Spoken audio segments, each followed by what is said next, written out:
남중국해를 둘러싸고 중국과 갈등을 빚고 있는 필리핀이 인접국인 베트남과 밀착 행보에 나섰습니다. 이들 두 나라는 모두 남중국해 영유권을 둘러싸고 중국과 분쟁 중인데요. 해안 안보를 포함해 협력을 강화하기로 한 겁니다. 30일 AP통신, 로이터 등 외신에 따르면 양국은 이날 베트남 하노이에서 남중국해 사고 예방과 해양경비대 협력에 관한 2개의 양해각서를 체결했습니다. 이번 협정은 페르디난드 마르코스 주니어 필리핀 대통령의 베트남 국빈 방문과 보반트엉 베트남 국가주석의 회담을 계기로 이루어졌는데요. 협정에는 해양경비대 간 한라인 구축과 양국 공동 문제를 논의할 해양경비대 위원회 구성 등이 포함된 것으로 전해졌습니다. 다만 세부적인 협정 내용은 공개되지 않았습니다.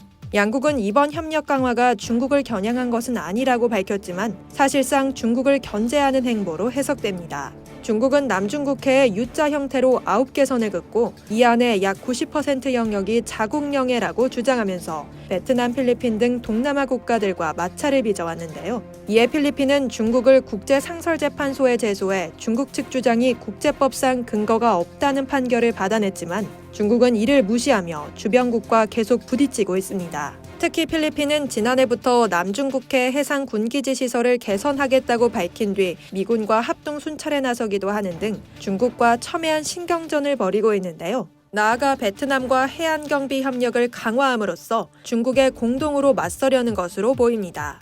베트남도 최근 대나무 외교를 강화하며 중국에 당당하게 할 말을 하고 있는 터라 자연스럽게 필리핀과도 손을 잡게 됐습니다. 대나무 외교는 어느 한쪽에 치우치지 않고 독립적인 외교 노선을 구축하자는 베트남의 외교 원칙입니다. 지난해 9월 베트남과 미국이 포괄적 전략 동반자 관계를 맺자 모미단 시진핑 중국 주석이 부랴부랴 12월에 베트남을 방문했는데요. 이때 시 주석은 양국 관계를 기존 포괄적 전략 동반자에서 운명 공동체로 한 단계 더 끌어올리자고 했지만 베트남은 고개를 가로저었습니다. 중국은 결국 베트남을 설득하지 못한 채 미래 공유 동반자라는 표현에 만족할 수밖에 없었습니다. 한편 중국은 남중국해뿐만 아니라 동중국해에서도 주변국과 분쟁을 벌이고 있습니다. 동중국해에 위치한 일본명 센카쿠 열도, 중국명 갸오위다오를 두고 중국과 일본이 영유권을 주장하고 있는데요.